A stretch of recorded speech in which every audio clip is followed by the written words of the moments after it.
Welcome to Super Bowl Sunday. Hello, my name is Janisa Simmons, and I'm a user experience designer, leader, mentor, teacher, somebody that you just want to talk to about user experience. That's me, all of the above. And today, I want to talk to you about the Super Bowl from the lens of a user experience designer. Let's get it. Even though my team did not make it to the Super Bowl, my goal is to learn more about how users experience the Super Bowl. What are some of their challenges? What are some of the things that are pain points? And what are the things that are successful, delightful, or just seamless user experiences? My methodology is going to be very simple today. It's going to be filled with observations and conversations. So I will be observing my family and how they are experiencing the Super Bowl. I will also be taking note of my personal experience, and I will be engaging in conversation with my family and friends about what their experiences are when watching the Super Bowl. As I am watching the Super Bowl, I will be taking notes. I will be taking screenshots, taking pictures as well. So let's think about the logistics. Whenever you're conducting research, you need to, one, think about what your methodology is, but also think about all the tools that are needed to make it happen. So if you're taking pictures, make sure your camera, the battery is full. Make sure that you have enough space on your camera. If you are taking screenshots and jotting down notes on your computer, make sure you have a place in which you're keeping all of your files. And also to that note, as soon as you get the opportunity, put all your pictures and all your artifacts in the same folder. That way you can always be able to access it, because what'll happen is a year later, you may be thinking about your research, or some of the ideas might come up from your research, and you want to be able to have a singular place that you can go and access that information. When it comes time for you to create your portfolio, it will be a great place to have all of your information together so that you can be able to create that portfolio piece. The next thing I want to talk about are the users. Who are the users? Who am I focusing on in my study today? Now, last year, 123 million people watched the Super Bowl. That's a lot of people. Today, I am going to focus on a very small subset of that. I am really interested in learning more about people who are watching the Super Bowl from their own devices, such as a television, their personal television at home, their computer, or maybe a cell phone. I'm also focusing on people who maybe they're not watching the football all year round, but they're really just focusing on watching just the Super Bowl, or maybe they only watch a few games throughout the year. The first thing that I'm interested in is the onboarding. So just yesterday, someone said to me, and someone today said to me, I don't know how I'm going to watch the game. Times are really different, because you used to be able to just go to your television and just turn on a game. But now with so many different streaming platforms and ways in which we receive entertainment, if you're not the type of person who watch the Super Bowl or watch football often, then you may not know how to access the game. So I'm curious to learn how we're going to access the game today. So let's jump right in and we'll figure it out. And I'm going to take pictures and let's get this started. I'm ready to watch the game. See you soon.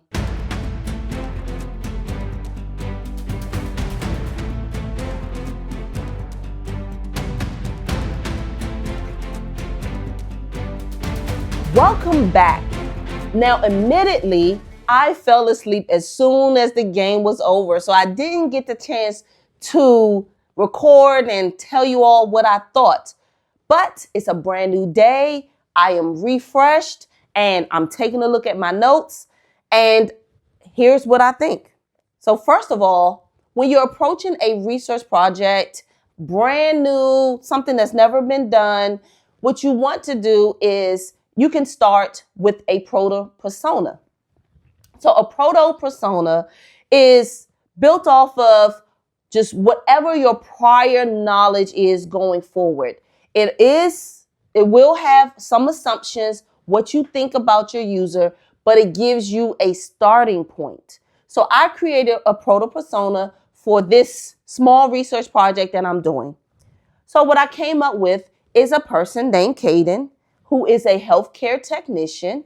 He is 32. He has a family. He's married with one child, and he's a man. So those are the demographics. And then what are some of his behaviors? So that's the next thing you want to think about for your proto persona.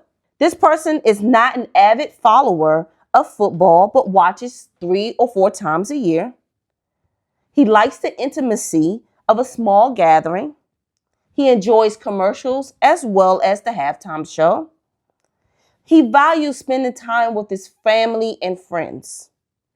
And he also wants to make sure that he has the proper food. And during the game, he likes to take bio breaks. So what are his needs? He needs to gain access to the game so that he can set it up on his TV and he can watch the game. During the game, he needs updates about the score. He also needs to know when the halftime show starts. And it's extremely important for him to clearly see and hear the game. Our proto persona opens up a lot of ideas about the problem space that we're in. As you conduct more and more research, you will update your proto persona to come up with a more polished persona. Here are some of the things that I observed during the game. Overall, the experience for me and my family was very pleasant. The only hiccup that we had was trying to access the game. Well, when we Googled it, we learned that you could access the game on Fox or you could access the game on Tubi. When we turned on the TV, we saw a broadcast on Fox. We clicked on that and we thought that would be the game. At this point, it was already 6:30 and there was no game showing. We didn't hang around long enough to figure out what was happening there. Perhaps it was a broadcast, people commentating about the game, but it was not the game itself. Luckily, my husband had downloaded Tubi earlier in the day. Now, generally, this can be a barrier of entry depending on what the needs are and how the user feels. So in our particular case, we felt like we wanted to watch the game for free. Therefore, there was value in downloading Tubi. Prior to this, we had never downloaded Tubi, which I think is a great marketing strategy for Tubi because now they have more subscribers. I'm guessing maybe millions. I'm not sure. But now they have more subscribers because they downloaded the app to watch the Super Bowl. So watching the Super Bowl was a strong enough need for us to download the Tubi app, even though Tubi has been free all of this time. Overall, the experience watching the game was quite pleasurable. We didn't have any issues or problems, which I think is a testament to the production quality of the Super Bowl. And I'm sure that a lot of these things have improved over the years. Let's jump into the different design elements that made this a pleasurable experience. Let's start with the score. The score panel, I don't know what it's called, but the score panel was found at the bottom lower thirds of the screen, and that was displayed throughout the entire game. There was rarely a shot that you got where the score wasn't showing up at the bottom. Well, what makes this successful? First of all, it's visual hierarchy. And it's important that whenever you're designing anything, you consider hierarchy. What is the most important thing for the user to see? And think about the order in which they will experience this. So, as you look at the screen, the most important thing first is being able to identify what team you're looking at. So if you look on the left-hand side, you'll see Kansas City. And if you look on the right-hand side, you see Philadelphia. They have equal weight as the score. However, there's a background color that really pushes through and allows the user to understand and directs the user's eyes to that particular team. Okay? So first of all, you'll see the team. The next thing you'll see is the score. The score has an equal weight. It just doesn't have the background color. One thing I will note is that Kansas City is a little bit more obvious than Philadelphia because of the bright red. However, from a consistency and color standpoint, I think that was a fantastic design decision. So after you see the initials, you see the score, then you also see the time. So the time is a little bit smaller. It's in the center.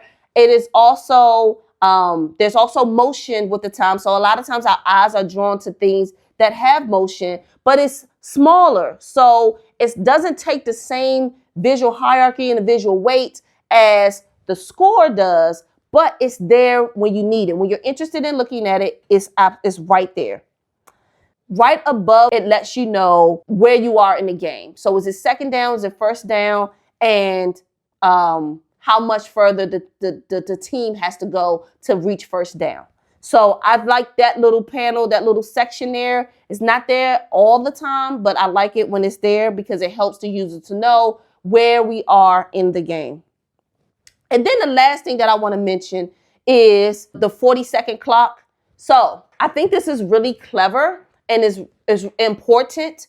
When you are designing, you have to know when to show users what and at what time. From a user experience perspective, they don't show us that clock until it gets down to about 5 seconds. And so you'll see that once it gets to 5 seconds left on that clock, it'll pop up nice and subtle on the side. It's not overpowering the screen because it's just additional information for the user, but they don't find it necessary to show it the entire 40 seconds. So I think that's really clever, thinking about the time. When does the user need to see information and presenting them with the information when they need it? When you go to a user interface and the user is overwhelmed with so much information, it can create clutter, it can create a cognitive overload and make it very difficult for the user to experience whatever that interface is. So let's talk about branding. So there's branding all throughout. Various different brands, companies, organizations. You'll see that in all of the different commercials. You'll see it on technology, headsets. You'll see it even when the commentators are speaking about the game. You'll see branding on their desks and their podiums and things of that nature. So I just want to focus in on the actual Super Bowl 59 branding. First of all, the branding is strong. You see the branding all throughout the game. You see it on the field. You see it in the top corner of the screen. You see it on everyone's jerseys. Even the coaches, you see it on their t-shirts and shirts. So very, very strong branding. And the other thing that I noticed about this branding is that it was influenced by the New Orleans, Louisiana style. Also, throughout the entire game, you saw that consistency in branding. So, for example, if they were showing a screen about the players and some of their stats, you saw that branding repeated inside of all of the graphical elements that were there. The consistency in the branding not only helps the user to understand where they are in this moment. Am I on the right screen? Am I looking at the right thing? It also helps out with future games. So when we go back and look at this game tomorrow or 2 days from now or 10 years from now, you'll be able to clearly understand what game am I looking at. So it gives great visual information to the user, not just now, but also for the future. Now, the last thing that I would like to say about branding is that I also noticed a message throughout the game, which was choose love. I saw this on the back of the helmets and I saw it in various places during the game. I thought that that message was very nice, very subliminal, but it was there. So I think they did a great job when it came to branding. The next thing that I would like to talk about are the replays and how they make it easy for you to understand what is happening during the replays. Now, this sounds really simple. They generally just circle the area of interest that they want you to focus in on, or they'll draw lines to direct your attention. From a neurodesign perspective, you really can only focus in on a small segment of the screen. This is why whenever someone is trying to direct you to look at something on the screen without actually pointing to it, it's always a hard time. They're like, oh, look to your left, look to your left, look to your, because your eyes visually can only see a small segment of the screen. So they take a little marker or pencil, whatever device they're using, to outline and draw where they want your attention to go to. That helps tremendously with the replays. It helps tremendously when they want to narrow in and focus on a very specific part of the screen. That's something that you want to think about. Even though your screens have a lot of information on it, the user can really only focus in on one part. So think about how you are going to design your interfaces to direct the user to what it is they need to do at the time. The next thing that I want to talk to you about are the commentators. The commentators were absolutely fantastic. So a lot of times when we think about design, we think about the visual elements because we're definitely visual beings. We love to look at things. However, the nice thing about experiencing the television is that you have the visual information that's coming in and you also have the auditorial information that's coming in. Everything that we hear is coming in. And so the commentators are a big part of that television experience. It's helping the user to understand what was going on throughout the game, especially if you're a novice, you don't watch the game that often. They really did a great job of breaking things down. I was amazed at how confident they were. Sometimes they call plays before the referees called it. I thought that was quite interesting. The next thing that I want to talk to you that I almost forgot about is the blue line of scrimmage as well as the yellow first down line. I think this is absolutely amazing. It helps extremely with the user experience. As the football players are running up and down the screen, you can clearly see where the line of scrimmage is, how far they have to go to get to that first down. It is a game changer. I looked into this just a little bit, but if you want to look into it, I'll leave the link. This technology, just to give us that blue line, is intense. It requires 3D models. It requires every camera to have a sensor, recording its location, recording the tilt, the zoom. Every single field is different. That means every single field, they have to calibrate it differently. Can you imagine all that goes along into this just so that we can have a better viewing experience when we're watching this game? The absolute last thing that I would like to mention is not on the screen itself, but it's a part of the experience. So towards the end of the game, we have the opportunity to vote for the MVP. It was just a matter of Googling how to vote for the MVP, finding a link, clicking on the link, and the interface was just simple. All it was, it had the players, their faces, their names. You just clicked on it, you vote for them, and you said, yes, I want to submit this vote. And then you can vote again. Very easy experience. Earlier, I mentioned that we had a very pleasurable experience watching the game. Our experience was pretty seamless. We didn't have too many issues. However, I Googled it this morning and noticed that a lot of people did have issues with watching the game on Tubi. There were a lot of lagging issues, bandwidth issues, where people really struggled to watch the game. We did experience that a couple of years ago, but fortunately, we weren't hit with that. I do think that the Super Bowl is very challenging. You have millions and millions of people watching the game all over the world. So, I think from a technology standpoint, the companies are going to have to still continue to try to figure out how to be able to push to so many users at one time. Whenever you scale up and you have millions of people doing the same thing at the exact same time, there's always going to be some issues. So unfortunately, that happened for a lot of people. I do think that is a major usability challenge, especially you're trying to watch the game, it's buffering in between plays, it's skipping back and forth. I mean, that is definitely a challenging user experience for our users. So if I could make any recommendations, it would have to be around one, onboarding, maybe somehow creating a consistent onboarding process, making it known to users ahead of time how to access the game. Would be really nice if it was the same thing each year. That way we don't have to keep switching back and forth. And then two, just handling the bandwidth issues. I am not an expert in that area, but I will hope, and I'm sure that they'll do a lot of testing and really try to figure out the best way to handle those things. But honestly, those were the two main issues and challenges throughout the game. I personally didn't have any other major issues. I'm actually curious about you. Were there any major UX issues that you had when you were watching the game? I would love to hear. Thank you for joining me on JanisaDesigns, where my goal is to make the world a little more user-friendly, one interaction at a time.